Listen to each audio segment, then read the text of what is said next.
morning. I'm going to invite our speaker up here this morning. You can come on up, Craig.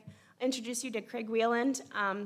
He took us all down to Philly, and he's going to speak this morning. But before he does, I would like to pray for him.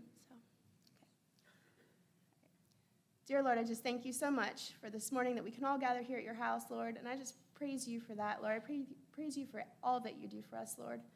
And Lord, I just pray this morning for Craig as he speaks, Lord, that you just speak through him, give him the strength, and give him the words to speak to us, Lord. Let our hearts be open to what you have to speak to us this morning, Lord. And we just give you all the praise and the glory. In Jesus' name, amen.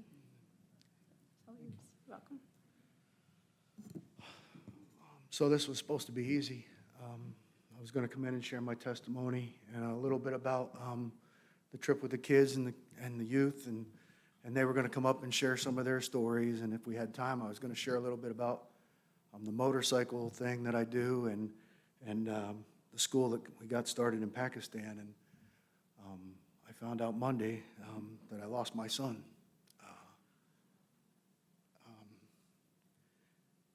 And these mission trips that we do to Philly are for kids, mostly kids who are stuck on drugs. And I lost my son to fentanyl, which is what most of those kids down there are doing. I didn't even know he had graduated to that. So I break down in tears once or twice. Forgive me. I wanted to start a little bit with my testimony. I didn't grow up in a Christian home. And as a kid, I only went to church when my aunt, who lived up the road, took me with my aunt. Can you guys hear me? Am I talking loud enough? I only went to church when my aunt, who lived up the road, took me with my cousin. And went to Sunday school and heard the stories, but nothing really stuck. Jesus tells the parable of the seeds, right? They cast the seeds out, and some of it lands on the path where everybody walks on it. That was kind of what my childhood was. So nothing really stuck. By the time I was 12, she took me to Lutheran Catechism with my cousin and had all the classes. And I believed something. When it was all said and done, we took communion, and they told me I was a Christian. I even did the whole light the candle thing, whatever they call that, altar boy thing for a while. And but it didn't stick. There was school. I remember them talking about evolution, and that whole doubt thing came in. And I don't know, maybe that was the seed that was cast into the shallow soil, because it only lasted for a little while, and it never really grew into anything.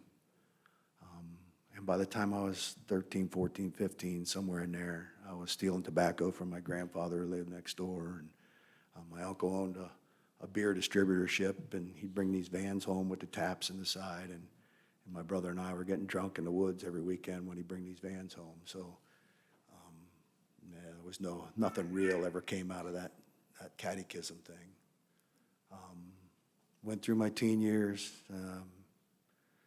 chasing everything but the Lord, cars, girls, drinking. Got married.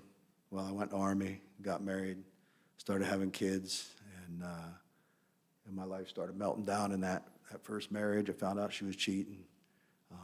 And in that, my brother, I sat with a gun in my mouth one night, and my kids saved my life, because all I could think about was my kids sleeping upstairs, and I couldn't do that to them. So it was love that saved my life that night. And then that next day, I called my brother, and we sat down at a table, and he pulled out a Bible, and he went down through Romans Road, and he shared the gospel with me. And I believed. Something changed. I read my whole Bible in a matter of a few weeks, like I was through the New Testament in a couple of days. And I worked at the prison where I had time to read. I had a job where I did nothing but read and open a door now and then. So I read through the whole Bible in a few weeks. as I was going through this divorce, I had faith. I knew God was good. I knew God had a better plan. And got remarried to a brand new Christian. So we were both brand new Christians. And it was only about 5 months we were married till she wanted out. I was an angry man. I worked at a prison, and I brought a lot of that home. And to her credit, she tried for 2.5 years, going to counseling and stuff, but no matter how good I was, she still had that fear of me at that point.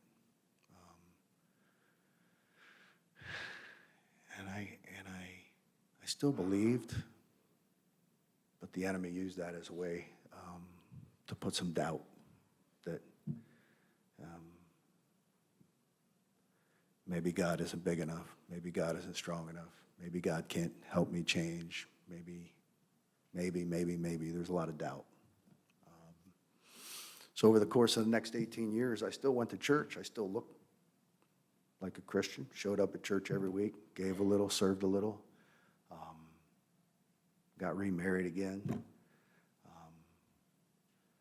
And things were good for the most part until they weren't, until the next crisis. And it was a divorce again. And we went to counseling for a couple of months, but I went to pick up my son one night when I had a week of vacation, and she wouldn't let me have him. So I left. I went home. I showered, stopped being angry, went back and tried to talk to her, and she looked me right in the eyes and told me she didn't care if she was breaking my heart. And it was like she just took a knife and went into my heart. And a combination of heartache and anger, rage maybe. And I jumped on my motorcycle, and I rode at about 145 miles an hour into a turn. I figure I left the road at 120 without a helmet. Went through a tree, like a arborvitae kind of tree that slowed me down, but there was a telephone pole over here, and of course the tree stump, and a guide wire coming down from the telephone pole, and 2 great big trees just to the left of where I went. And I got a slow motion video of all that. As I went through this tree, it almost ripped me off the bike. I came back around. I'm like, man, I'm going to make it back to the road. And I did, but I hit a ditch there where the end of the guy's driveway was.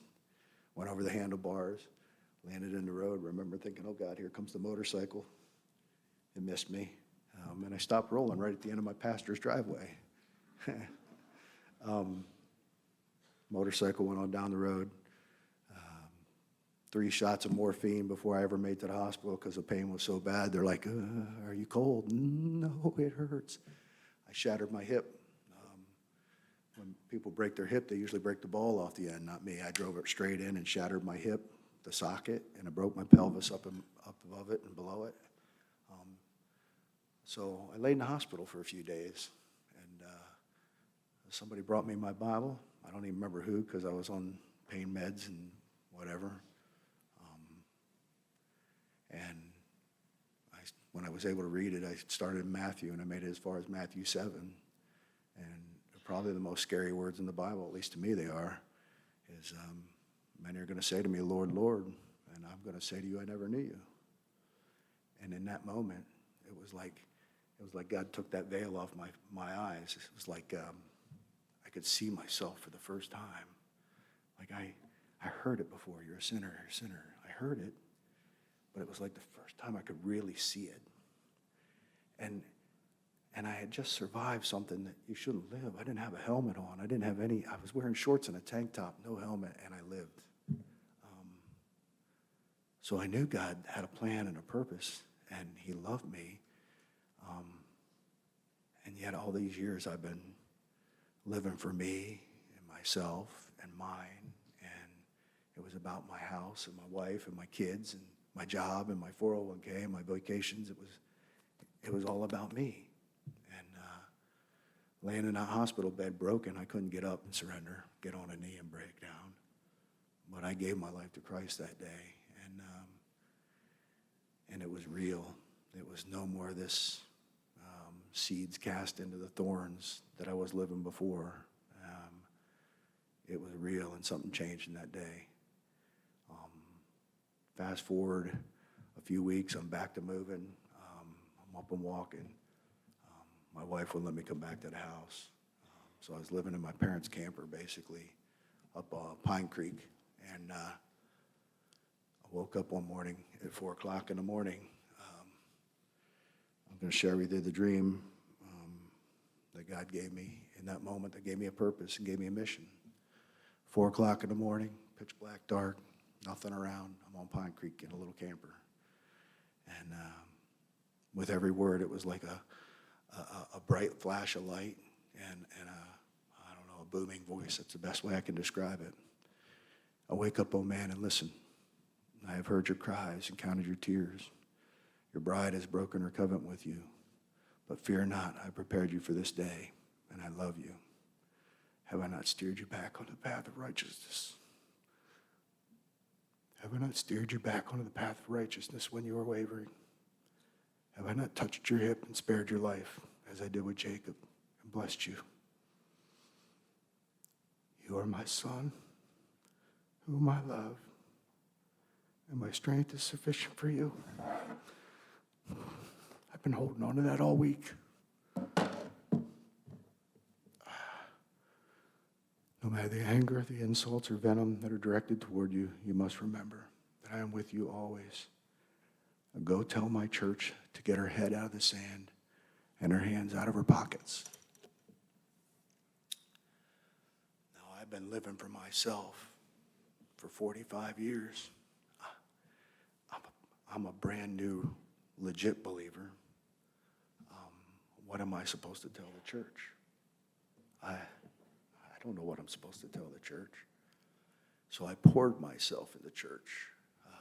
If the doors were open, I was there. If there was a place to serve, I was there, whether it was the coffee shop or the kids ministry or Stephen ministry, or I was helping people move. That was one of my gigs. I was doing anything. I was there for, I don't know, what was it, 5 years or something, until I got Servant of the Year award. I mean, I was there.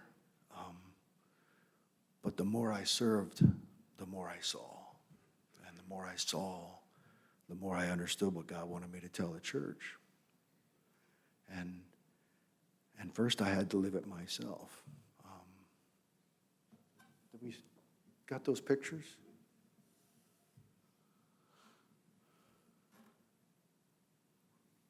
So I shouldn't have retired from the prison. I was working at the prison, Lewisburg. I'm still in the middle of a divorce, but I knew God had a mission and purpose for me.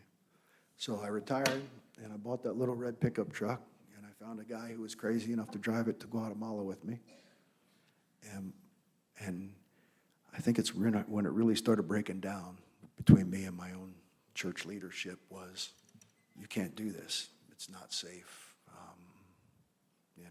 What about the cartels? What about the police shaking you down? Even my Guatemalan pastors, like, the Mexicans are bad people. But I knew I had to listen to God and not people, not man. So we took that truck and we drove to Guatemala, and crossing the border into Mexico was probably the biggest faith growing experience of my life, because I had to be strong and courageous. And I had to trust him with whatever was on the other side of that Texas border. And we didn't even do the paperwork. We just drove, like we drove right by the place where you're supposed to do the paperwork. We didn't have a clue. So we spent 5 days in Mexico illegal as Trump was about to get inaugurated into office. So, but along the way, the government in Mexico raised the gas prices, and the taxi drivers and the truck drivers, they started rioting and smashing the stores and blocking the traffic and cutting the gas hoses. So we're stuck in a little town 2.5 days into Mexico, and we can't go any further. So in that, we took the time to pray. Okay, we'll go back to the border and do the paperwork right, because this isn't good. So we drive back to the border, and we re-enter the country, you know, where you coming from, where you going. Yeah, we're going to go to the auto parts store because we got a bad PCV valve in the truck, and we're going to go to Chick-fil-A, and we'll be right back. Okay, go ahead. They didn't even look in the truck. We could have had 50 Mexicans in there. I don't know. But we did that, came back across the border, did our paperwork, and we drove straight through into Guatemala. It was like 30 hours of driving. He'd drive, I'd drive, he'd drive, I'd drive. And the doors were wide open at that point. It was crazy how God, you know, we say God closes doors and God opens doors. He stopped us, turned us around, made us do the paperwork, and we made it to Guatemala. But that was the beginning. Can you go to the next picture? So Mark and I are driving through Mexico, and, you know, we can't stop talking about how much this has grown our faith. And the idea was born to buy this bus and take guys through Mexico to Guatemala. So before I even got home, I was in Guatemala for 3 months. Before I even got home, we bought this bus. He picked me up in Washington, D.C., and we went down to Winchester, Virginia, picked up this bus and brought it home. And it became very evident in that first day of driving that this bus was not going to make it in Guatemala because it couldn't get up a mountain to save its life. So I owned the bus. It was time to look for another ministry for it. You can go to the next picture. That's when these trips to Philly were born. There's a guy down in Milton, barber, Frank Rodriguez. Just got talking to him about the opportunity to go down there. He goes down and cuts hair and gives out water and, you know, some food and clothes or whatever. And so we just decided to go along with him. So I had 6 guys go with me, and the ministry was born from there. It's the closest thing to the third world I can find in America, at least within driving distance. I saw broken people. I saw people's sons and daughters.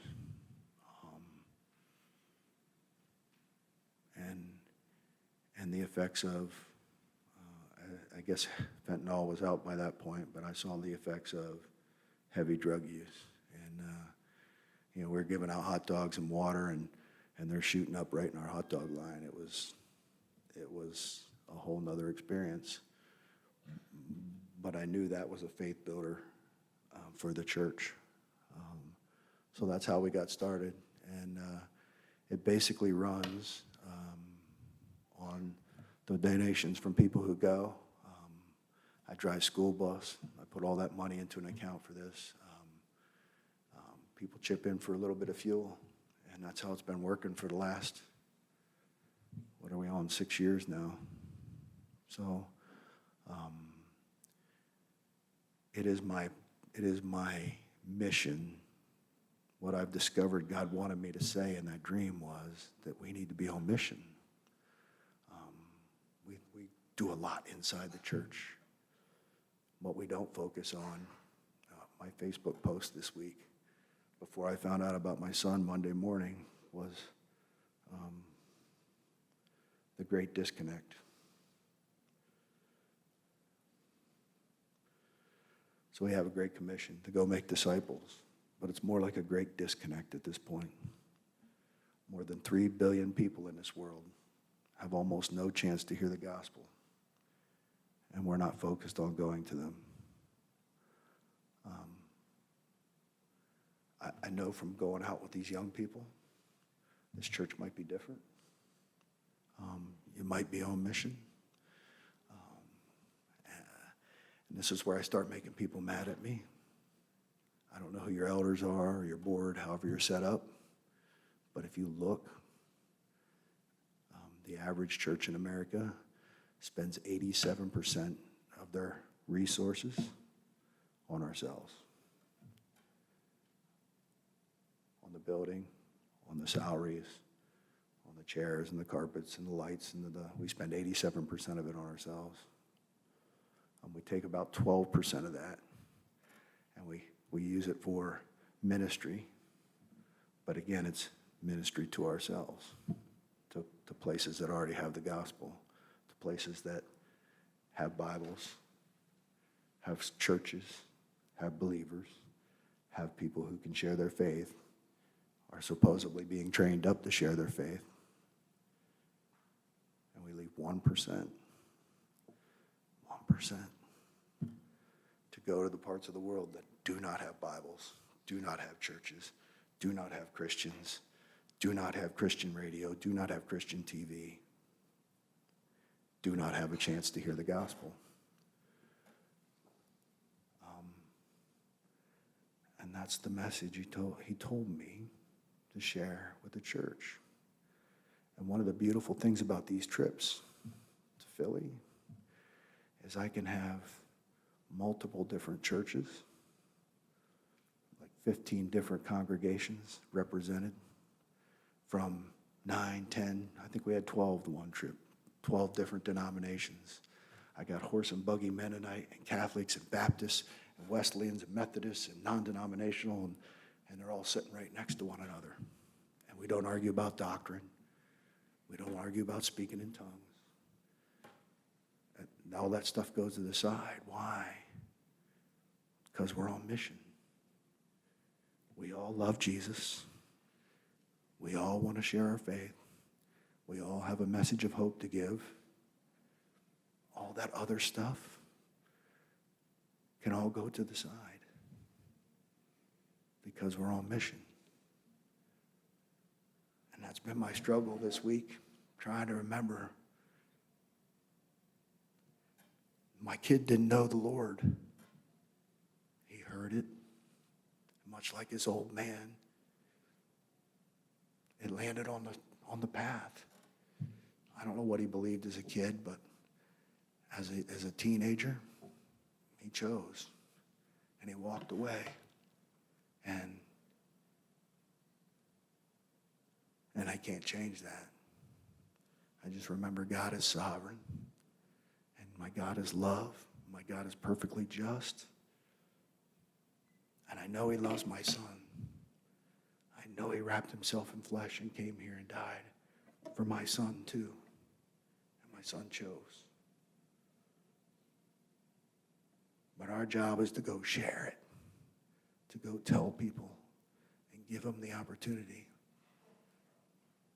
And there are millions, billions of people in this world that haven't even heard. And we got neighbors that don't know. And there's kids in Philly that need to know. And then we need to keep going, right? Jerusalem, Judea, Samaria, and to the ends of the earth. We can't be satisfied just working right here in Lewisburg, Mifflinburg. We can't be satisfied just going to Philly. We need to train up people, and we need to send them out. We need to reassess. Do we need coffee bars? Do we need goldfish in the? This is where I make people mad. Do we need goldfish for the kids? Can we take those resources and send them to train up indigenous pastors to reach the people that don't have a chance? So I know the kids are going to share some and then about their trip to Philly, because it really is an eye-opener, especially growing up in this place. And these young men and women, I was so blessed to be able to go with them. You all training them up right, because I'm usually busy for the first 15 or 30 minutes trying to set up tables and get the grill going to cook the hot dogs. And when I stopped, I had a chance to stop and look around. The kids that were at the tables, the young adults, the adults who were at the tables, were all that was there. Everybody else was out walking. Everybody else was out sharing. And you have no idea how that blessed my heart to see the willingness of these young people to walk, because it is intimidating. You're in one of the worst neighborhoods in the country. Murder, overdoses, prostitution, robberies. And they walked. I don't know how much of them had to walk through fear, but they walked and they talked and they shared. And it did my heart good. And I already heard some of the stories, but I'm looking forward to hearing a few more. Who's up? Come on. Come on.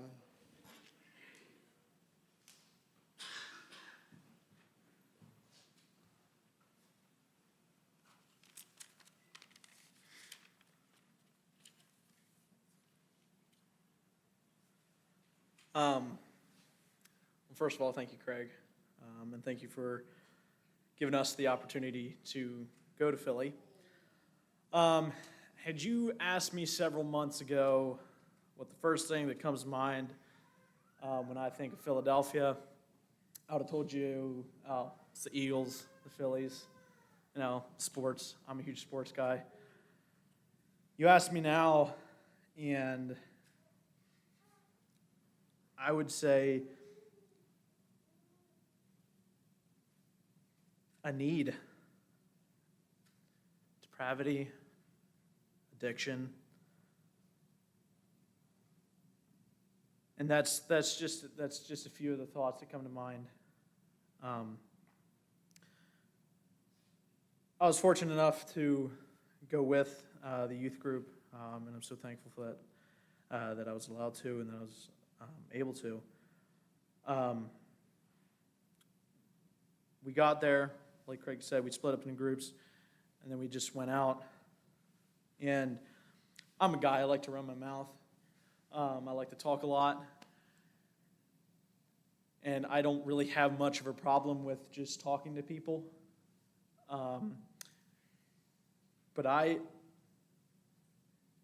never had a time where I couldn't talk because of what I was seeing. We were going down Kensington Avenue and stepping over people that were passed out. I had my boots on, and I was just, as we were walking, I took a step and crunch. And I looked down, and I'm just standing in needles. And I didn't know what to say. I didn't know what. Whoa.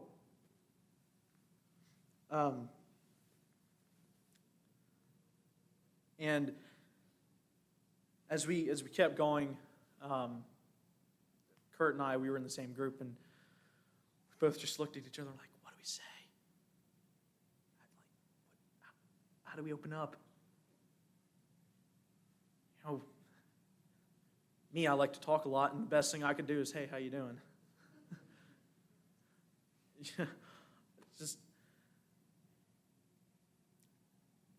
I remember we talked to the one gentleman who he grew up there his whole life, and I was kind of squatted down a little bit, and just so I was kind of on his level, and we were talking to him. I just took a little bit just to look around, and we were standing in what looked like a sea of just the orange caps that are on the end of the needles. I mean, hundreds of thousands of just orange caps.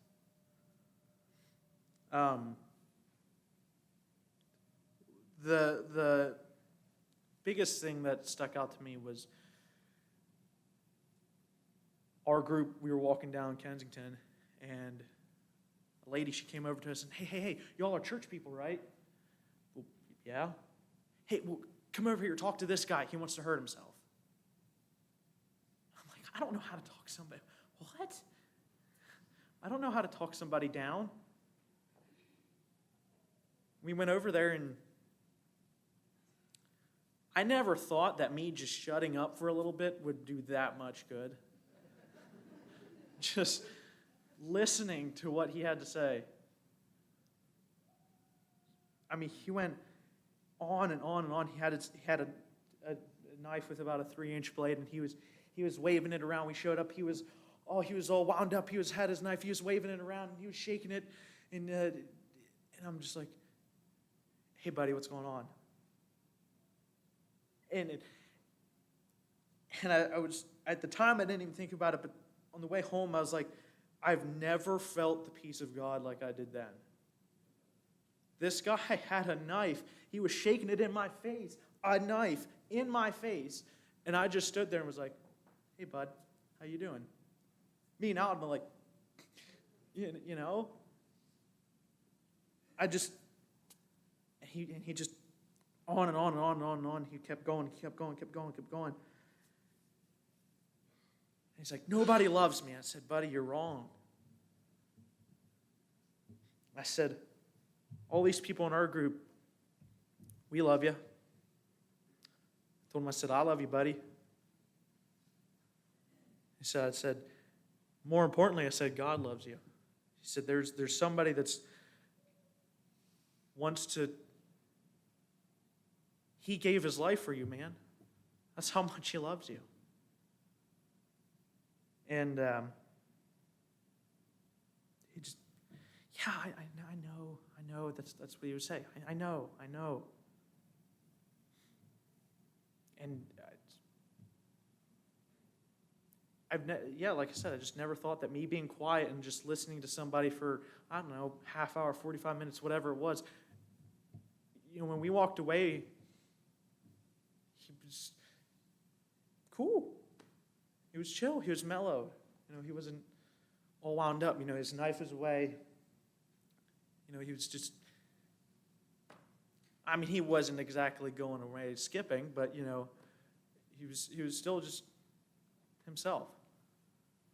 And like Craig said,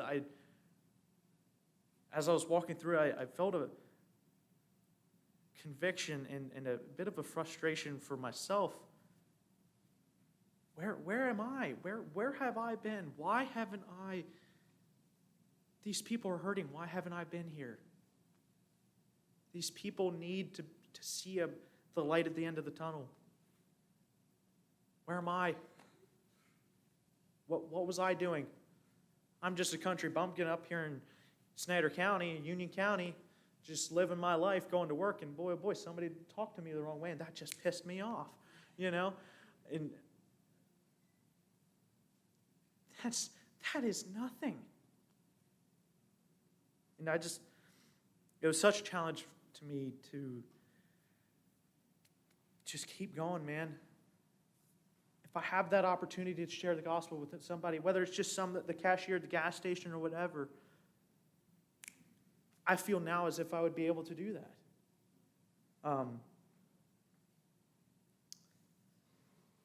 So, yes, thank you, Craig, for giving us that opportunity. I hope like crazy we can do it again. It was, just such a blessing. Thank you.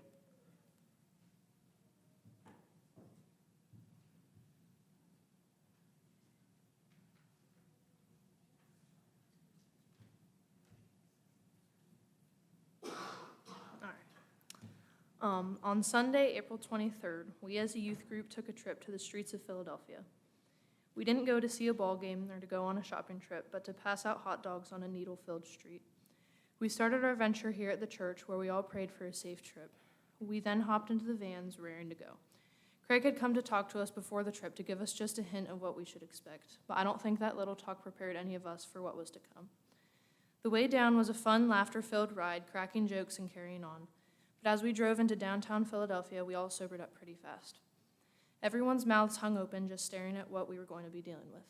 People passed out on the street, piles of used syringes on the ground, drug deals going down right in front of us. The smells of open wounds and cigarette smoke burned your lungs. We set up the hot dog stand, filled our backpacks with blessing bags with snacks, water, and the essentials, and we were off down Kensington Avenue. One of the first streets we went down, we were all talking to a man who was shaving his head as he talked to us. I looked over, and there was a man digging around in his arm with a syringe, trying to find a vein. When I looked back 15 minutes later, he was still digging around in that same arm, the syringe now filling up with blood. The woman beside him was slumped over on the street. At first glance, it didn't look like she was breathing. "Oh no, she's fine, leave her alone," was what a man told us as he tried shaking her to prove that to us. I looked at the woman's chest and tried to count her respirations, and I counted 3 measly, shallow breaths in about 1 minute. and these are only a few of the instances our group encountered. I cannot find the words to express how much my heart broke for these people. I want to be able to help people like this, and I would go back in a heartbeat.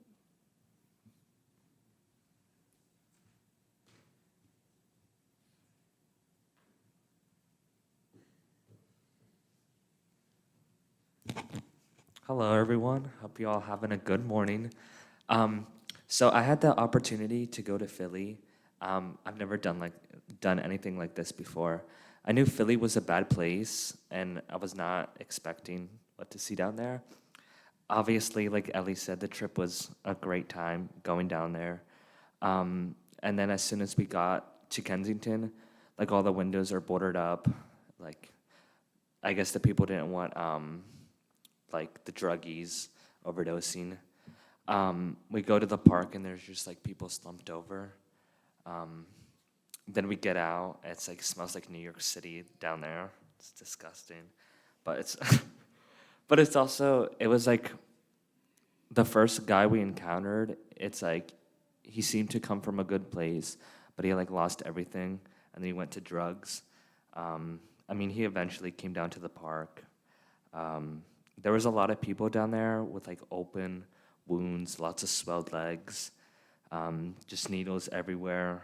Like we encountered like multiple drug dealers. We met a drug dealer. And it was just like really sad to see those people down there. It's like, I don't even know how they survive. Like they barely get any food or water. And especially with the drugs running in your system, like that screws everything up.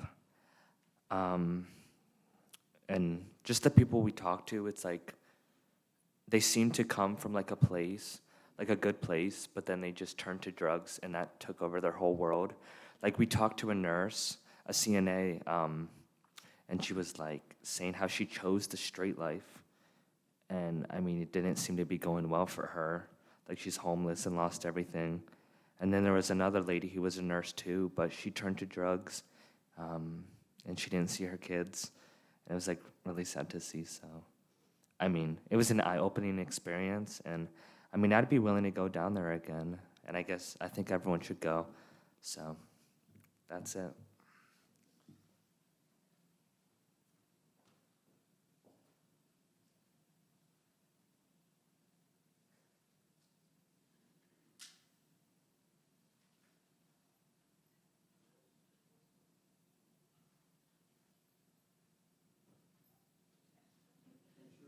Communicate. We need walkie-talkies, I guess. Anybody else want to share before we let Craig come back up? Okay. Thanks for sharing, guys. You want to? So as you hear those stories about those kids that we saw down there, young people we saw down there, that's what I'm holding on to, is God rescued my son from that.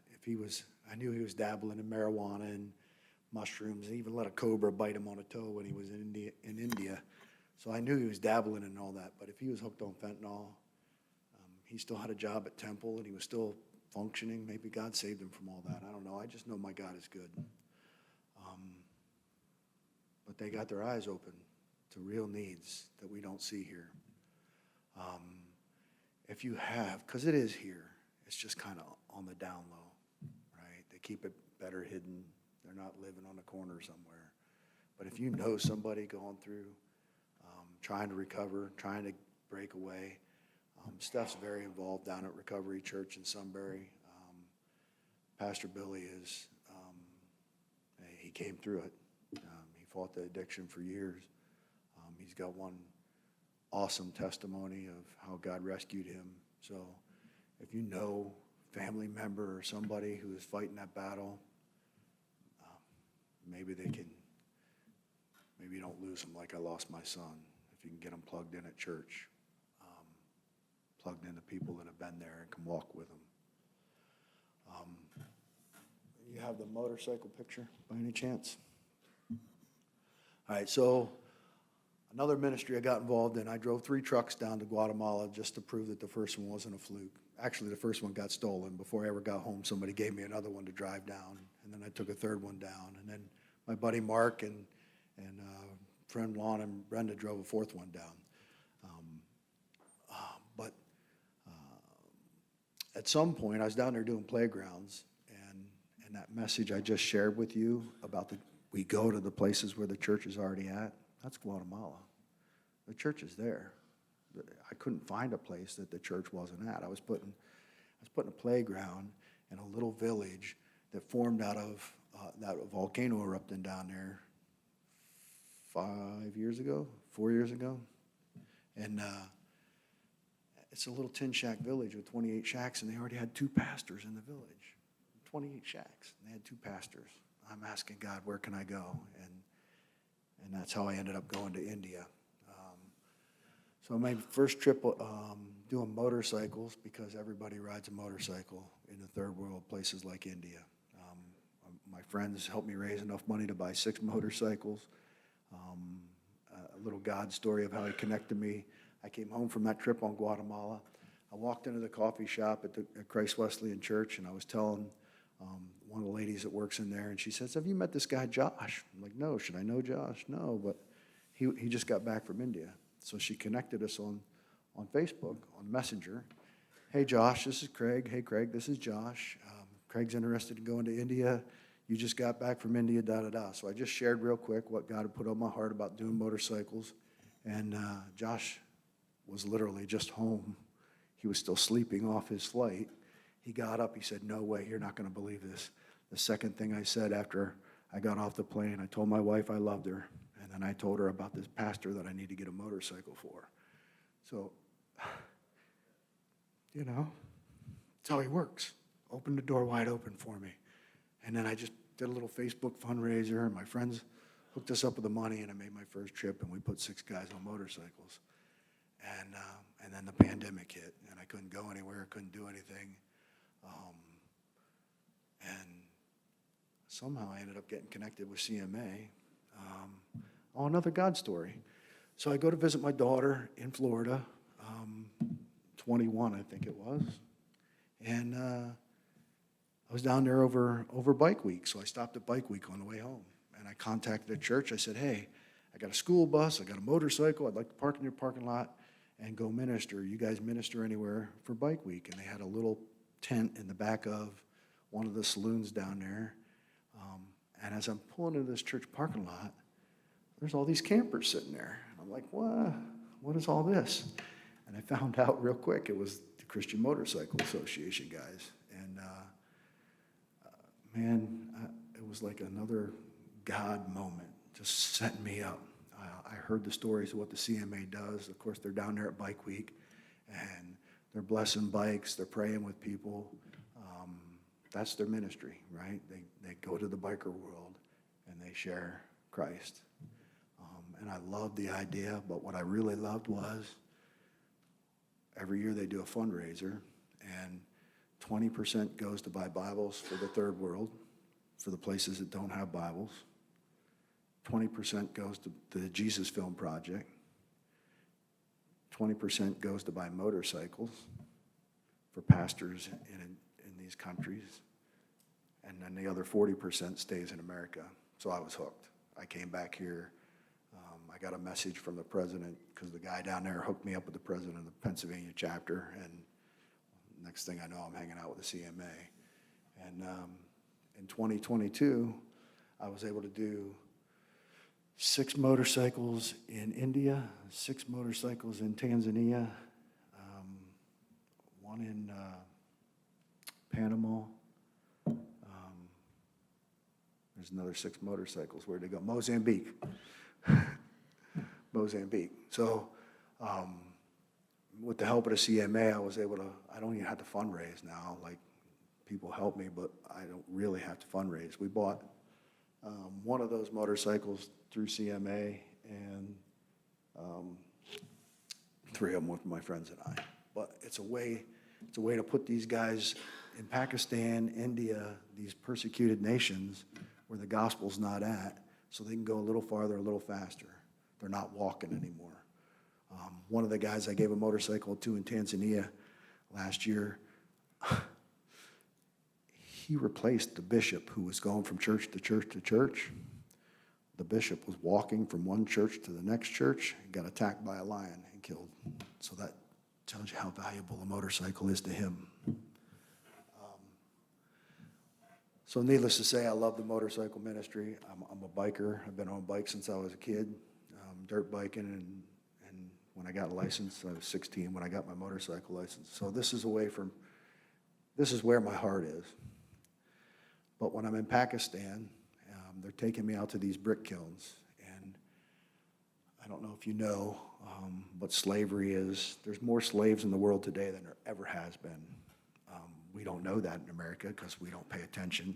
Got our head in our sand, and we don't pay attention. But they take me out to these brick kilns. These people borrow $100 or $300 or whatever it is, and they become bond servants, indentured servants, AKA slaves. They work for $3, $4, $5 a day, depending on how many bricks they can make, them and their family. And the brick kiln owner takes his 30% interest off the top, and they try and live on whatever they have left. And I'm going to these brick kilns, and I'm sitting up front, you know, because they want to honor you and want you to share your whatever. And I see the kids sitting in the front, the little kids, elementary age, and they got smiles, and their eyes are bright, and they're laughing. And then you look just past them to the young adults and the teenagers, and they still can manage a smile, and they still have some joy. But then you make it past the teenagers, and you see their parents, and they're worn out, they're tired, they're distracted, they're just trying to make it.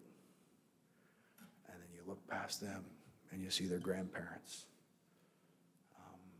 They don't live long in Pakistan, but if they do, they've lost all hope at that point.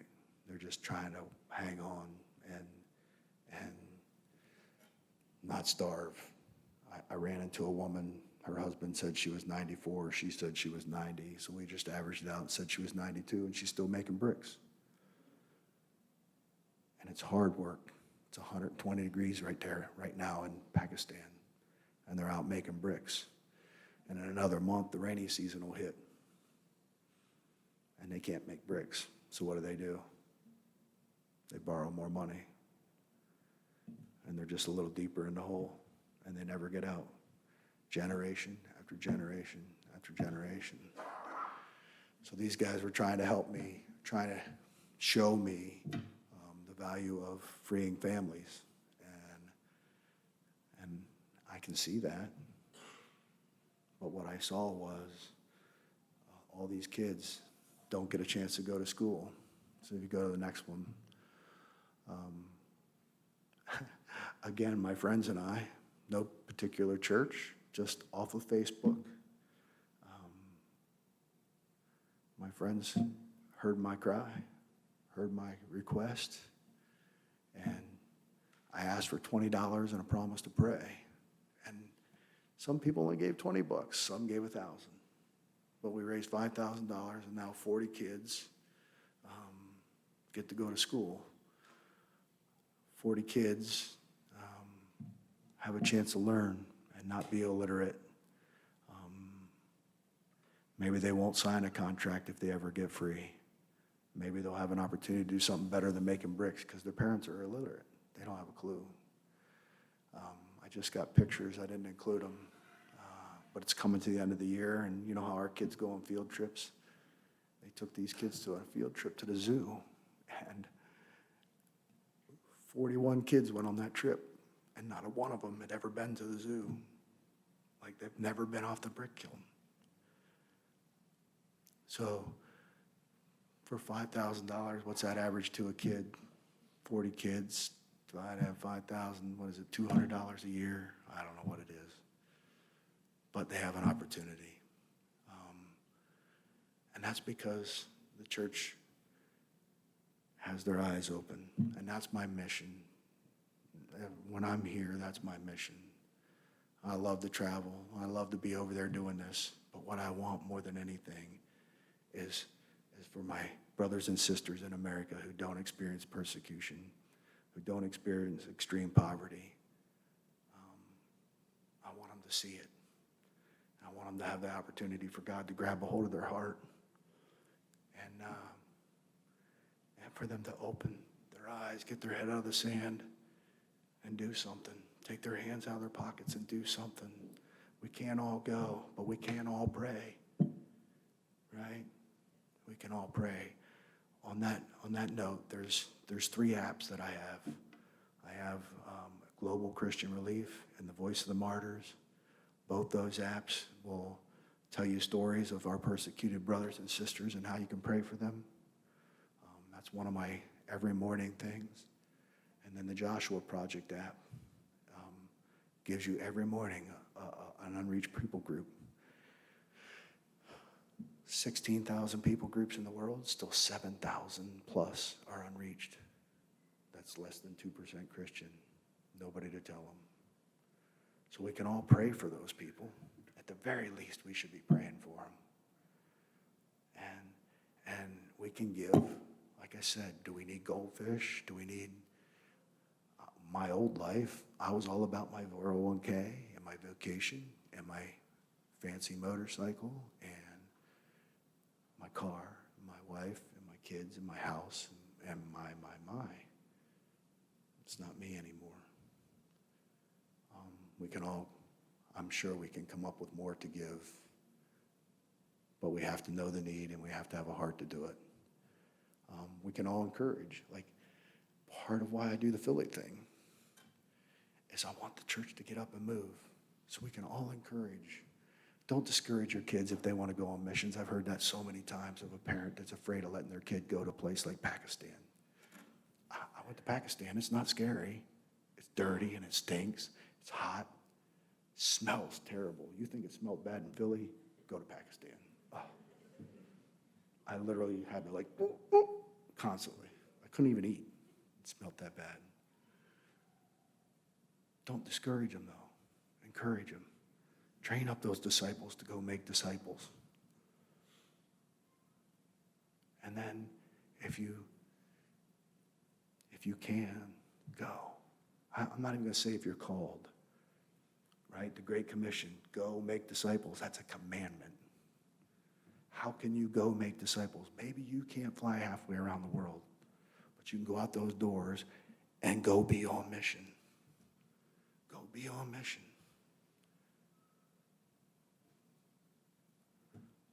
For people like my son, for people like we saw in Philly, for that lady at the grocery store, that young man, wherever you run into him, go be on mission. Take the focus off ourselves. I wasted 45 years. Praise God, I got 45 years of that. One of my hardest things is I can't understand why my son only got 26 and never got a chance. I trust God in that. But I'm going to stay on mission for more people's kids. I'm going to stay on mission for those people on the other side of the planet that don't even have a chance. We need to be on mission. It'll fix most of what ails the church. All the arguments we have about doctrines and theology, and it'll fix most of what ails the American church, what divides us, right? They'll know you are my people by the way you love one another. Let's act like we love one another. Let's act like we love the world. Let's get out of our seats and go and do what God called us to do, what God did for us.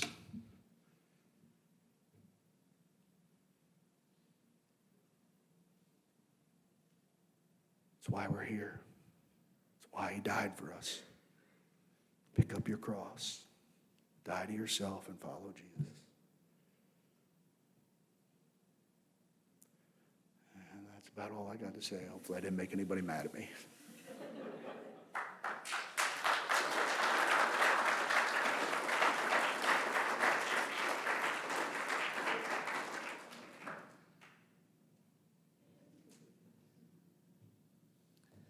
I'm going to pray for Craig. Let's pray. Dear God, thank you for today. Thank you for everyone in this room. Thank you for Craig and his story and his passion for you. I pray that there'd be more of us like that. That would be less of us, more of him, more of God. Pray you'd also be with Craig right now. losing his son. Pray you'd be there for him. Let him know that you care for him and you would give him peace and comfort. Help him also just to grieve that loss properly and talk to people if he needs to. We love you and we're grateful for everything you do for us. In Jesus' name, amen. Amen. Thanks.